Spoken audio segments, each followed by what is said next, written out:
যাদেরকে আপনারা বলছেন রাজনৈতিক দলের, তারা তো নির্বাচিত জনপ্রতিনিধি নন। এখানে বড় একটি রাজনৈতিক দলের অনুপস্থিতি রয়েছে।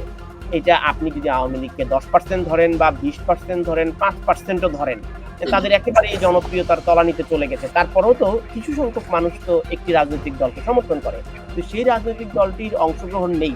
তাহলে এই জুলাই সনদ কেমন করে আপনি সকলের সমন্বিত অংশগ্রহণ নিশ্চিত করবেন? তাহলে এটিও তো আবার নতুন একটি সরকার আসলে এটিও তো তাহলে বাতিল হয়ে যাবে।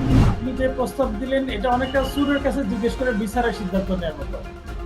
জুলাই সনদটাই তো হবে অ্যান্টি আওয়ামী সেন্টিমেন্ট কনফার্ম করা বাংলাদেশে।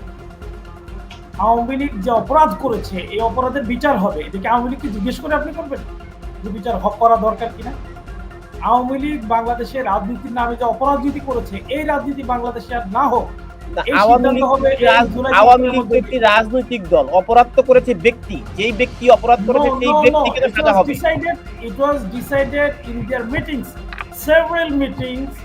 They have decided to destroy the political parties of Bangladesh. ছাত্র জনতার উপর যে কোনো মূল্যে গুলি করে হলেও তাদেরকে ক্ষমতায় থাকতে হবে, এটা 14 দলের মিটিং এ ডিসিশন হয়েছে।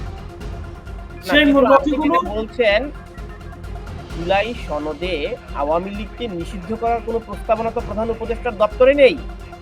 আপনি এটা কোথা থেকে বলছেন? নিষিদ্ধ করার প্রস্তাবনা আপনি হয়তো মনে করছেন যে নাই। কোথায়? আপনি বলেন, আপনি তো এত আপডেটেড ইনফরমেশন আমাকে দিলেন। কে বলেছে আওয়ামী লীগকে নিষিদ্ধ করার প্রস্তাবনা জুলাই? আমি বলছি তো, আমার কথা শেষ করতে দেন। উপদেষ্টা দপ্তর থেকে দেয়া হয়েছে? আমাকে শেষ করতে দেন। জি বলুন। আওয়ামী লীগের আজকেও প্রধান উপদেষ্টা নিজে বলেছে যে আওয়ামী লীগ সহ যারা এই অপরাধগুলো করেছে তাদের বিচারের যে সুযোগ সেটা তো আমাদেরকে দিবেন।